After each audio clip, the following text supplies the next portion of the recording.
next we have storyteller Laura Packer from the Stryker Theater in Northeast Minneapolis sharing a video with you that was pre-recorded. Enjoy. Brought to you by Roar, Strong Women's Stories at Strike Theater in Northeast Minneapolis, the best storytelling venue in the Twin Cities. Hi there. My name is Laura Packer.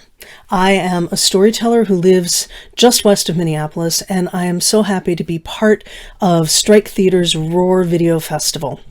I've been a storyteller for over half my life, and I've had the pleasure of working and performing all over the world, telling all different kinds of stories, and especially stories of strong women.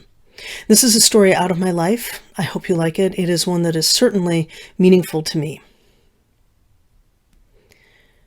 When I was little, my father's best friend was Dave. Now, he and Dave had been friends their whole lives, and Dave was a mountain of a man. He was huge. I remember I could walk up to him and he would hold out his hand. I would lean my belly against his palm and he would scoop me up and lift me high over his head. I felt like I was flying, like I was on top of the world, like I could reach up and touch the ceiling. It was magical. And as big and loud and boisterous as Dave was, his wife, Erica, she was reserved. She had the best posture I had ever seen. She was elegant in a way I had never known existed outside of movies. Her blonde hair was always perfect, not a single hair out of place. I now shudder to think how much Aquanet she must have gone through in a single day. Where Dave would fill a room, Erica would sit back and witness. The other thing that was fascinating about Erica is she had an accent that I couldn't place. At 9, 10, 11, I knew American accents, and I knew English accents, and I knew Russian accents and Yiddish accents because of my own Jewish background. But her accent was exotic, otherworldly almost. We used to go visit them for many of the Jewish holidays, and one year, after we'd spent a holiday with them, we were at home eating dinner around our own kitchen table, and I asked my parents, "Where is Erica from? I don't know her accent." My mother responded after a pause, "She's from Poland." "Oh, well, when did she get here?" And there was an even longer pause when my father said, "After the war." In my family, after the war could only mean one war. It meant that she'd come to the United States sometime after World War II. And being a smart enough kid, I was able to put together World War II and Poland, and we celebrated Jewish holidays with her, so she probably hadn't had a very easy time of it. And of course, I wanted to know more. At 9 or 10 or 11, my sense of boundaries and the personality, the right for an individual to have privacy might not have been as acute as I now wish it was. The next time we went to visit, I was helping Erica in the kitchen. I always helped her in the kitchen. It was my job. I really liked doing it. We would always put the meal together and then bring it out. It felt like it was my special time with her. Even though she was reserved and quiet, she taught me to do things. She never scolded me if I got something wrong. She helped me learn what it was to take care of others. And so we were in the kitchen putting together, I don't remember if it was a Friday night dinner or if it was one of the holidays, but I remember the food smelled so good, all of those wonderful aromas, and between us there was a comfortable silence. I thought about how I never noticed Erica talking about her past with my family, the way my father and Dave were always sharing stories of their childhood. I thought about how straight she always held herself and how she always stayed back to the side of a room. And then I didn't think any more, the way children don't. And I said, "Erica, where are you from?" There was a pause. "I am from Poland." Where did you live in Poland?"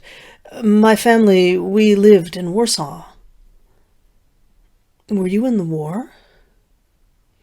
I saw her posture grow even more rigid, as if she were about to lash out at me, as if she were about to turn into stone so she couldn't speak. And then she looked at me. And I guess she saw me for the child I was. I guess she saw a moment where she could teach. I guess she decided that in that moment she could let down her guard just a little bit. "Sit down," she said. And we sat down at the kitchen table. I remember it had a bright yellow tablecloth covered with clear plastic so it would be easy to clean. I remember loving the feel of that plastic. It was always so thick and pliant in my fingers. She sat down at the table across from me, and for a moment, her posture relaxed. She pushed up her sleeves, and I remember thinking in that moment that I had never before noticed that she always wore long sleeves, even in the heat of the summer. And then she set her arms on the table. And there it was, the tattoo, the string of numbers. I saw it and gasped, and then put my hand on her arm. She covered my hand with her own. And then she said, "I do not talk about those times. Those are not times that should be discussed now. They should never have happened, and they will never happen again. But this is what you should know. I survived." "Well, how did you survive?" "I survived," she said, "by telling myself that every day I would do one kind thing. I would give someone a sip of water. I would move over so they could sit beside me. I would not yell at them when every fiber of my being wanted to rage at something. And I decided that every day I would notice one kind thing. A mother holding her child close. I would notice someone covering another with a bit of their blanket.